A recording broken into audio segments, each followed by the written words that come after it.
United States of America. He's the leader of Team 300. I'm proud of him, man. I learned from this brother. He holds me accountable. And when I tell you, there is no harder worker in this business than Brian Celestine. No, please give it up for him.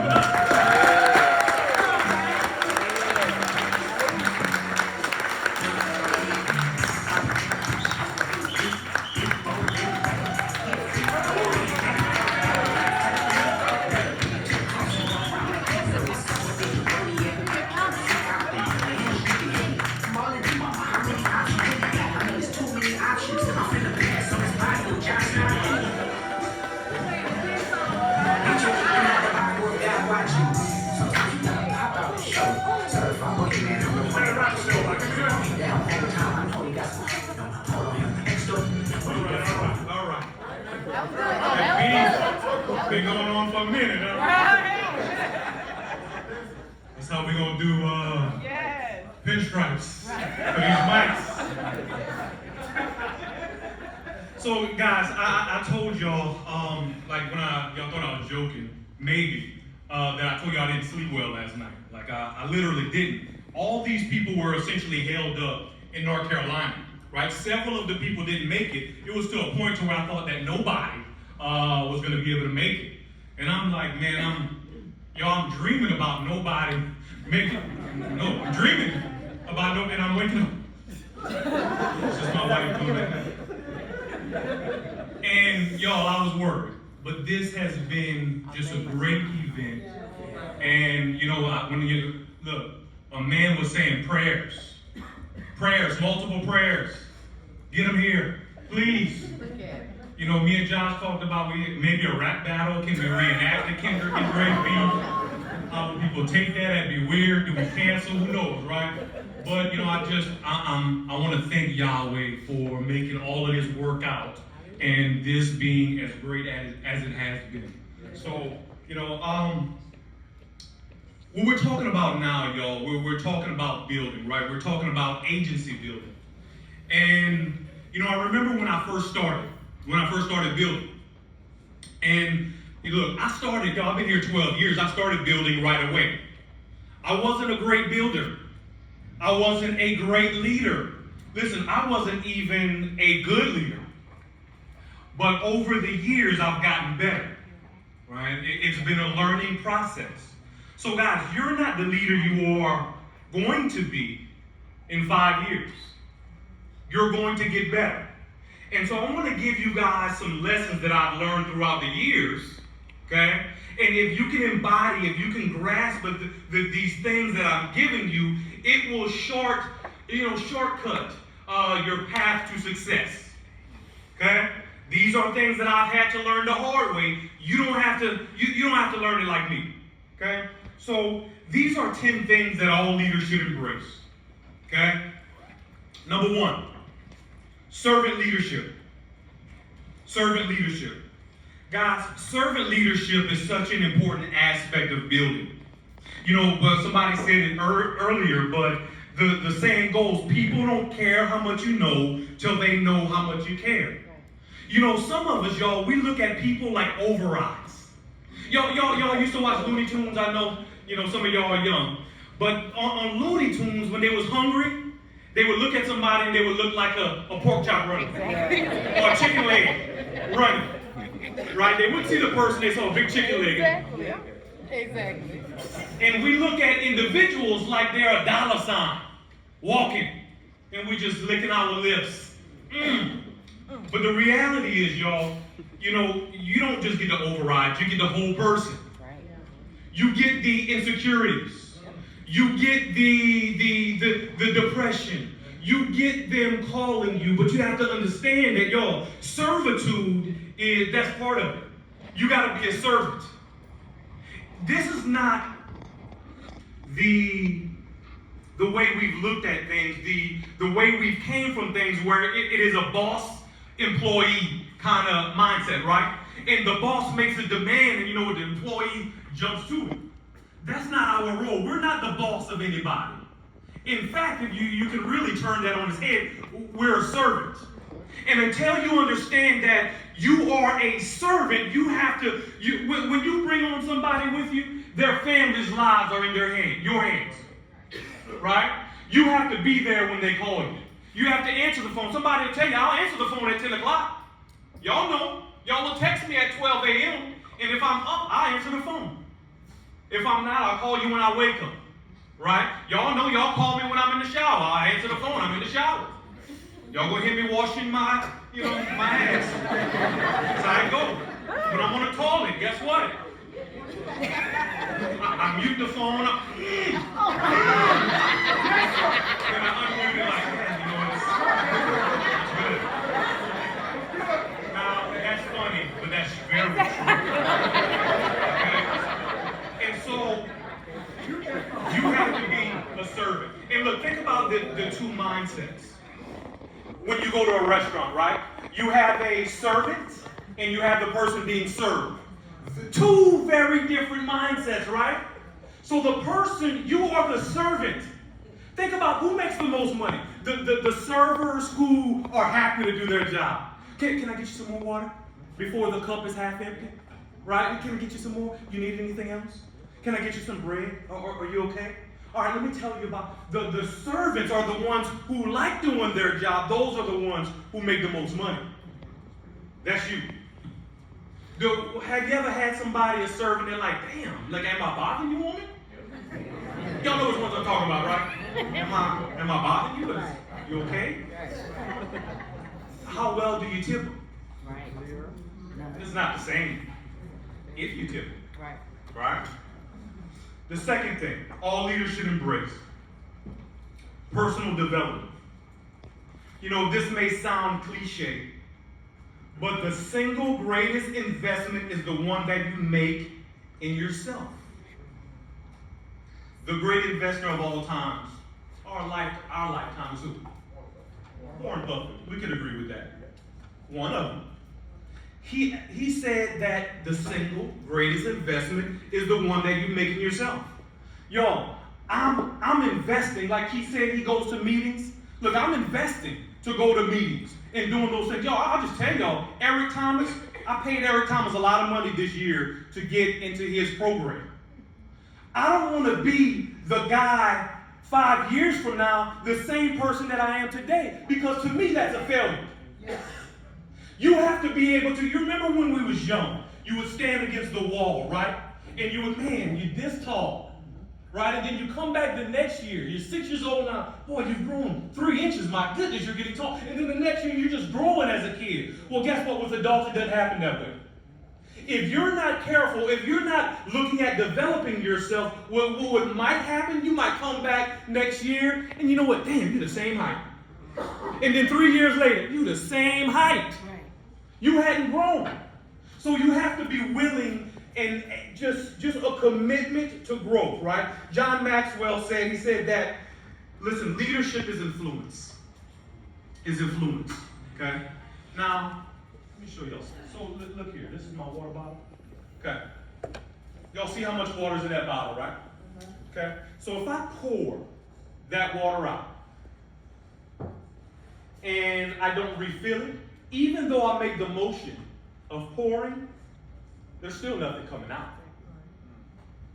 Doesn't matter how many times I do this. So some people make the mistake of thinking because they're eloquent, because they're convincing, they're great speakers, they can write, right? They think that just because this motion, that they're impactful, that they're influential.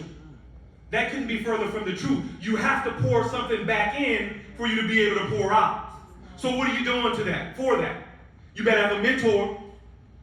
Get yourself a mentor. Look, Keith is one of my mentors. Ashley, Dusty. I look to all of these guys and girls. Look, I ain't too proud to beg. What you do? What y'all doing? What's working? Look, I want to know. Okay? You develop yourself. The third thing that all leaders should embrace that humble heart. Humility. I looked up that word humble. Merriam-Webster's dictionary says, not proud or haughty, not arrogant. I've seen some haughty, arrogant people come and go. And look, my faith is huge in my life. And so, look, the Bible talks about humility and humbleness. Matthew 23:11. The greatest among you shall be your servant. Whoever exalts himself will be humbled, and whoever humbles himself will be exalted. James 4:6 said, God opposes the proud, but gives grace to the humble. Proverbs 8:12. Before his downfall, a person's heart is proud, but humility comes before honor. Proverbs 11:2. When pride comes, then comes disgrace, but with humility comes wisdom. Greatest book ever written. Right. I'm just telling you, that's game. A humble heart, guys, will allow you to hear in a way that a prideful heart will not allow you to hear. A humble heart says, I know it all. A humble heart says, no, I can learn from this person. A prideful heart says, I know it all. And the truth is, there's no such thing as a know-it-all. You might think you know it all, but there's no such thing.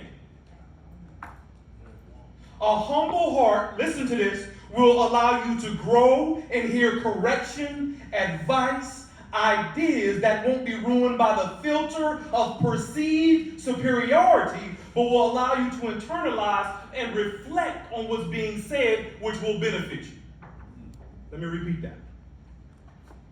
A humble heart will allow you to grow and hear correction, advice, ideas that won't be ruined by the filter of perceived superiority, but will allow you to internalize and reflect on what's said, which will benefit you. We got that? Yeah. Okay. Dr. Robert Hogan wrote a book on the topic he called Forget Charisma, Look for Humility in Leadership. Humility, he said, in leadership also leads to higher rates of employee engagement, more job satisfaction, lower rates of turnover, and humility also encourages cultures of openness, trust, and recognition. Fourth thing that all leaders should embrace: seek counsel. Seek counsel. Guys, if you look at leaders in all fields, the people who are successful, they seek counsel. Look at the President of the United States, right? It doesn't matter if you're Republican or Democrat. It doesn't matter. These are individuals that we elect to lead us. We say, this is the best of us.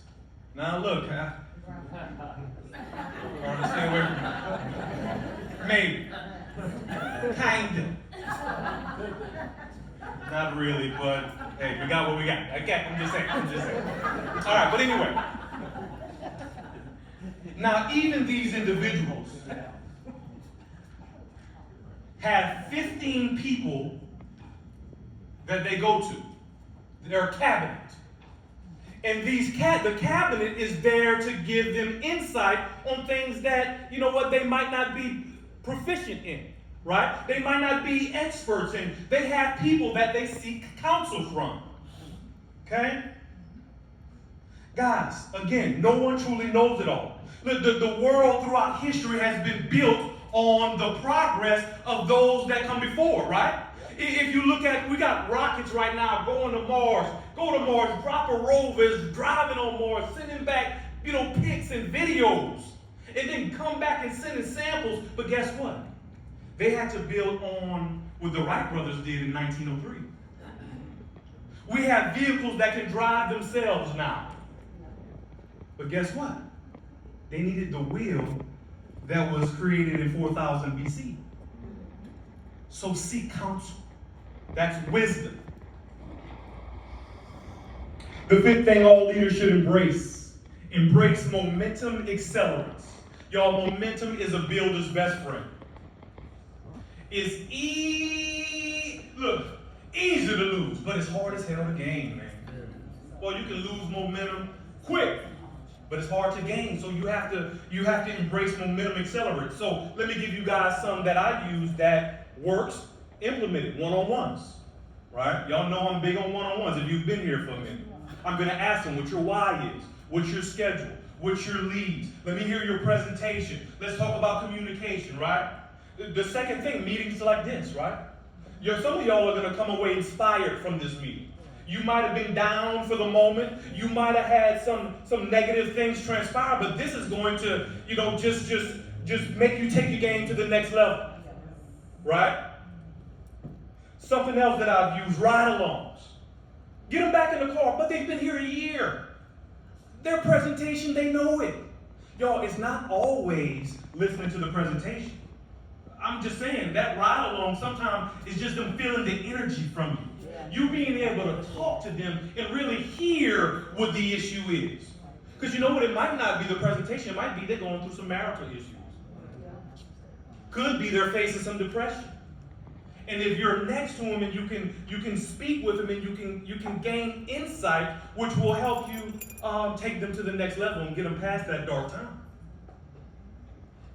Here's another one, right at a higher level. You want to build momentum, personal momentum, right at a higher level.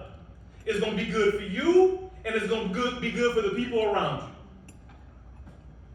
you. It'll inspire them to do more, to be better.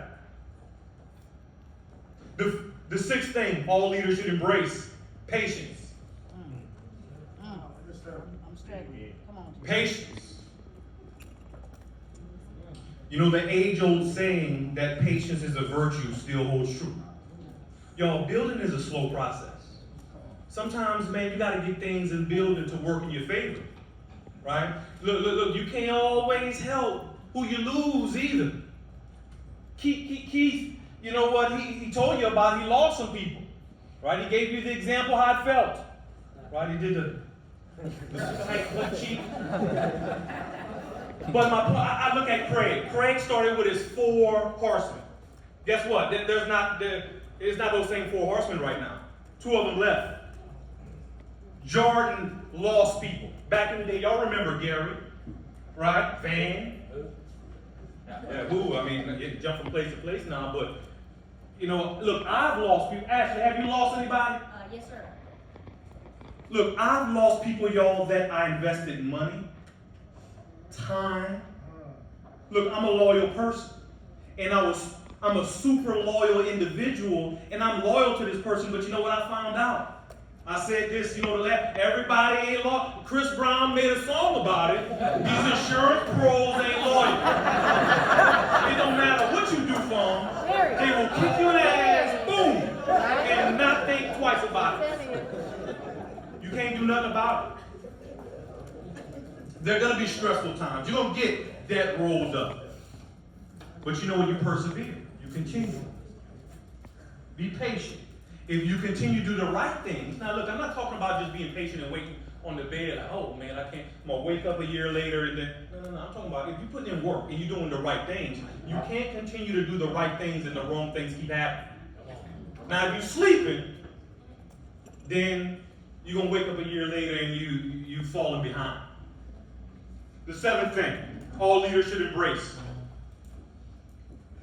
Embrace core values. What values do you have as an individual? We have on 300 our 9 core values. Is number 1, integrity. 2 is unity. 3 is security. Number 4 is love. Number 5 is excellence. Number 6 is vision. Number 7, innovation. Number 8, fun. Number 9, communication. Now, once you establish those values for yourself, for your team, now guess what? You got to live by them.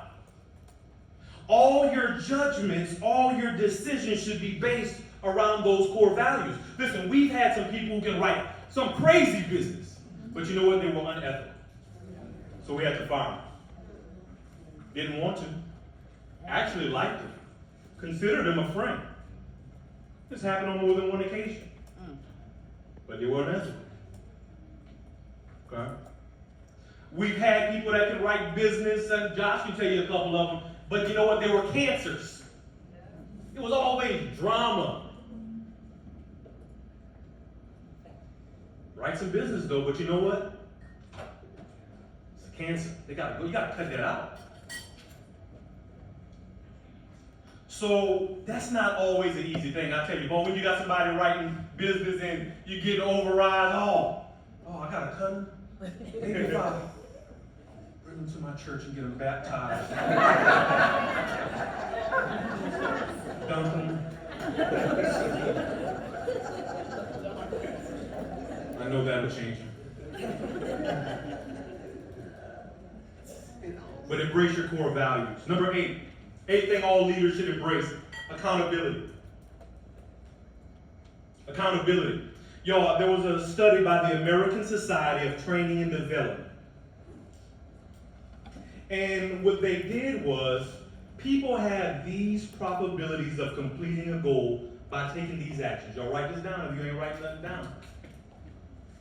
If you have an idea or a goal, it's 10% likely that you'll complete that goal by just having the idea and having the goal. 10%.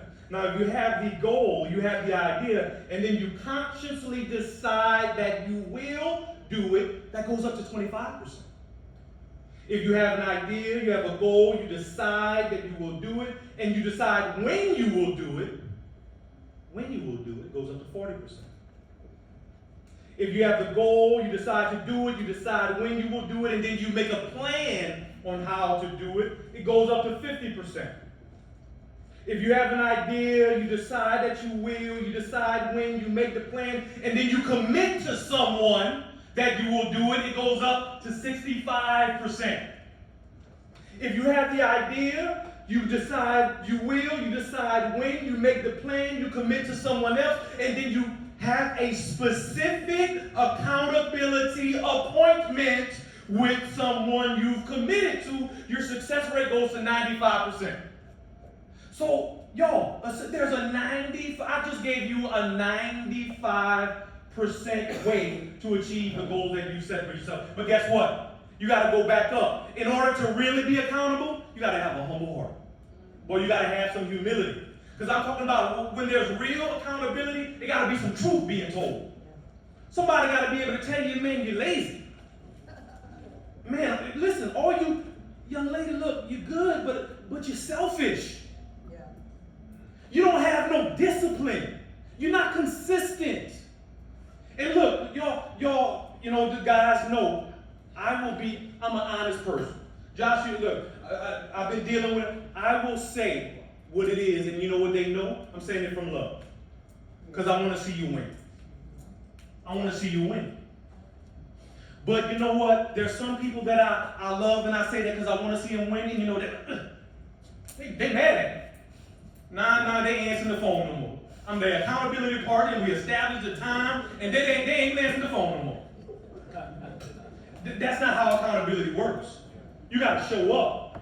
And then when you show up, it can't be a session of bitching, a session of deflection, a session of excuses. It has to be, use your ears and listen. Yes. And look, we all have an ego. Can we be real? We all got it. And sometimes, look, I know I had to do this. There were some flaws that I had and have that I had to ask Yahweh, look, allow me to not only hear, but to process, to internalize, and to make correction. Because sometimes what that ego will do, if you're not careful, you understand that you have a flaw. But your ego won't allow you to make the course correction. And if you can't course correct, you ain't doing nothing. You ain't growing. The 9th thing, all leaders should embrace fiscal responsibility. Y'all, just because you're making more money than you've ever made, don't mean you got to spend it all.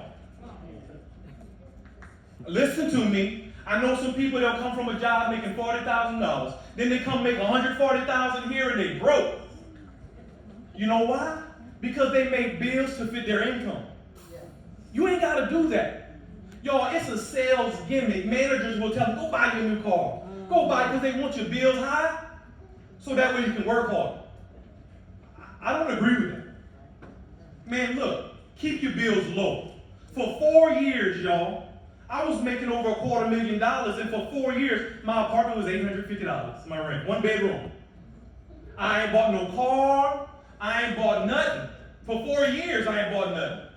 I was stacking my money. And that's what you want to do, save your money. Look, I told my son, I just bought him a piggy bank, y'all. Okay, he's 5 years old. I bought him a piggy bank. His first tooth fell out yesterday. First tooth. And his mom, when he was sleeping, and his mom was like, "You got some money for the tooth fairy?" And I'm like, "Man, I just got some 20s." And she was like, I said, "Listen, that's his whole mouth worth of teeth, 20. But 20, you gotta get them all." So look, I came here this morning, and I had time to make change, and he was about to wake up. I'm like, "Damn, man, I told him about the tooth fairy." So I gave him a 20, and he woke up, and he went to the bed, and he was like, $20? He was like, "The tooth fairy's rich." The tooth fairy's rich. I'm like, $20? Exactly. But I tell him, look, put 25% of it, everything you make, save it. Don't even look at it. Put another 25% taxes. Don't even look at it. Uncle Sam want theirs too. So your life should be living, you should get leaves, vacations, everything off of 50% of your income. And look, if you make more, save more, right? So it ain't gotta be 25%. Save 50 now, right? Because what you don't, look, this is what saving money and keeping your bills low will do for you. Number one, it allows you to invest in your team, to invest in growth. Listen here, can I keep it 100 with y'all? The reason some of y'all not growing is because you're not investing in your team. Where's the money at? You know what the people who are in RVP? They put money into their teams. That's what it is. There's no match. They're putting money into it, y'all. That's the secret. We take people to lunch and everything. You know what? That costs money. Sometimes they broke and they need leaves. That costs money. And if you done spent all your bread because your bill's sky high, then you take them to lunch and you like, you know, man, salad, bro. You should eat healthy, bro. You should do it. Let's do it. Let's start that. They want leaves, and you gotta get them. You gotta give them your old leaves. I'm just saying. I'm keeping it 100 with y'all. Here's another thing that saving your money will allow you to do. It'll allow you to invest in things that are going to build a legacy for you, your family. You don't want to make all this money and still be broke and have nothing to show for it. Look, my dad died, 59, grandfather 45, great-grandfather 45 years old. They didn't have anything to leave. I wanted to be the difference. I wanted that to change with me. My son, he gonna have, I don't buy, I'm gonna tell you, they got a Rolex that I want $40,000, yo. I gave that, Eric Thomas got mine. He got the phone. It was $40,000 what I paid this year. But you know what? That's going to help me build my legacy. Look, I might not wear Gucci and all that stuff, and every once in a while, but look, instead of spending money on that, guess what? I got acres of land. My land I bought, look, one of them in 2 years, it doubled in what it was worth. I got it. Look, I'm looking for cows to put on 12.6 more that I just bought with the barn, with the pond. Now look, I'm saying that if I spend all my bread on, getting the fancy car to ride first class, I don't ride first class. I don't. Because I look at them prices and I'm like, I'd like to give me some silver. I can look at that silver whenever I come back. This $2,000. Me and my wife went somewhere and we was in the back. And I was like, babe, look, anything for you, girl. First class in reverse. First class in reverse. You just get up and look, bathroom, you just gotta go like that to the bathroom. Let's go, girl.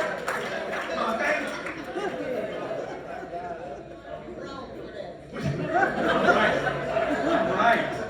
But look, invest in the IUL. Invest in silver. Invest in land. Look, I invest in art. That's my thing, right? So invest in something that when you go, because you ain't going to be here forever, something that's going to leave a legacy. Something that your children can build on. Here's the next thing that it'll allow you to do. It minimizes stress. Oh man, stress is a killer. And some of us, we making more money and we still stressed out because we didn't maximize it.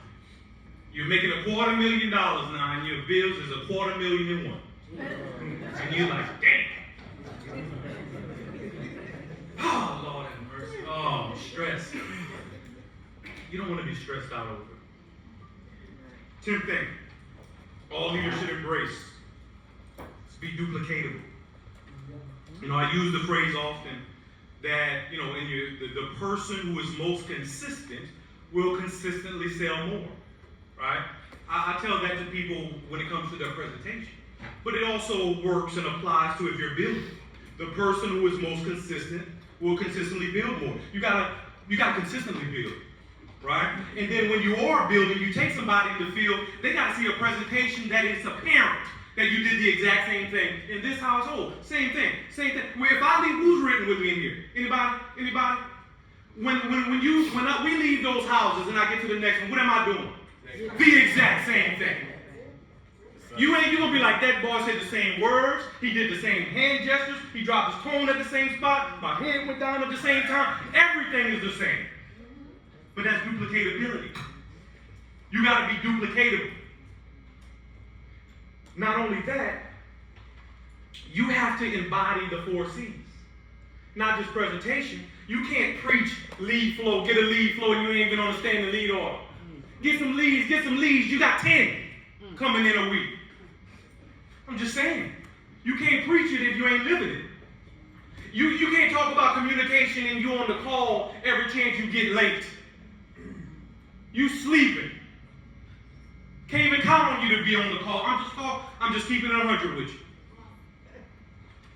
You can't talk about communication and you don't seek guidance and you don't call. You can't do that stuff. If you want to grow, if you want to build, if you don't want to do that, you still got to be duplicatable.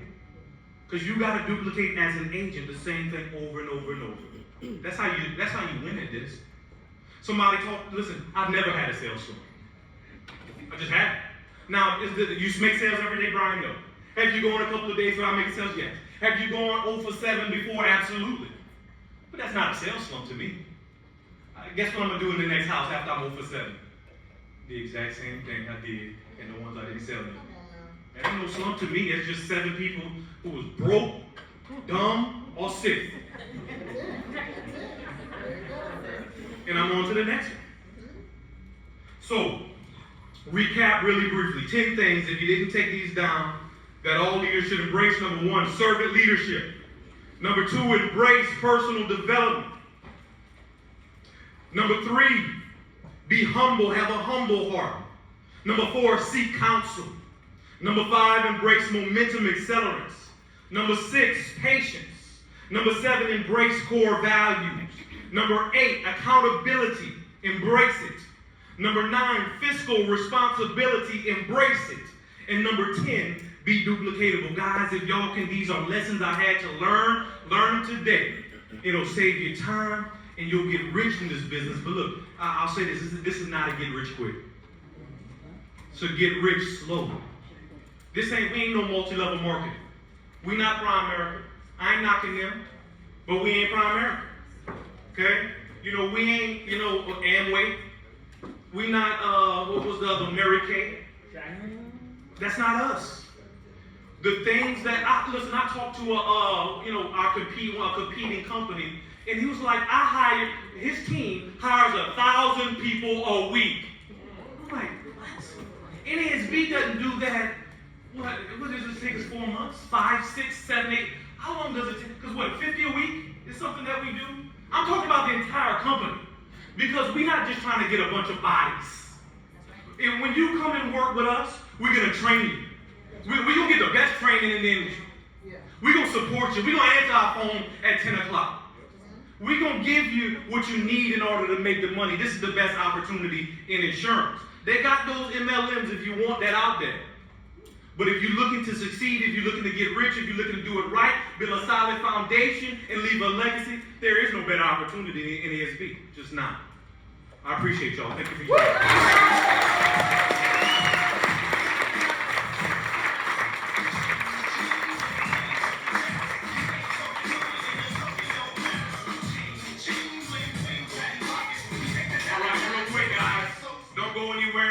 Our last session, if you need a potty, you can go potty. I didn't mean it. You can go potty. We're gonna do a partner panel for our last session. Whenever you need to go, brother, you gotta catch a flight. Let's show some love, Mr. Dusty Todd, Ashley Khalid, the comic, and Pastor Chris Thompson, if we would. This is our our last session, guys, and we started late. Obviously, we had sound trouble. Okay, well, y'all here, so we want to give y'all everything. Y'all, that's okay. If it's 4 o'clock and you one of the people that say I gotta go, hey, we understand. All right, we still love you. Okay.